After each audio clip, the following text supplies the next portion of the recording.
اللہ جل شانہ کی نعمتوں کا شکر ادا کرنا اللہ تعالیٰ کو بہت پسند ہے، اور خاص طور پہ اس کی سب سے بڑی نعمت حضور سرور کائنات صلی اللہ علیہ وآلہ وسلم کے حوالے سے اللہ کا شکر ادا کرنا اللہ کو بہت محبوب ہے۔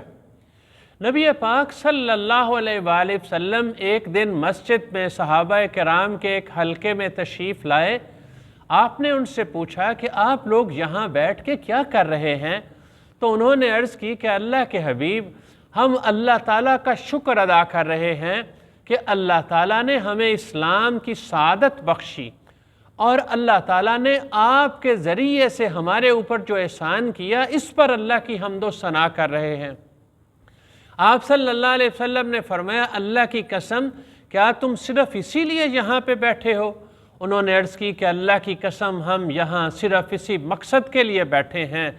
نبی پاک صلی اللہ علیہ وسلم نے فرمایا، میرے قسم دینے کا مطلب یہ نہیں کہ تم مجھ سے غلط بیانی کر رہے ہو، بلکہ اصل بات یہ ہے کہ جناب جبریل میرے پاس آئے تھے، انہوں نے مجھے بتایا کہ اللہ تعالیٰ تمہاری وجہ سے فرشتوں کے سامنے فخر کا اظہار کر رہا ہے کہ میرے بندے میری نعمتوں پر میرا شکر ادا کر رہے ہیں۔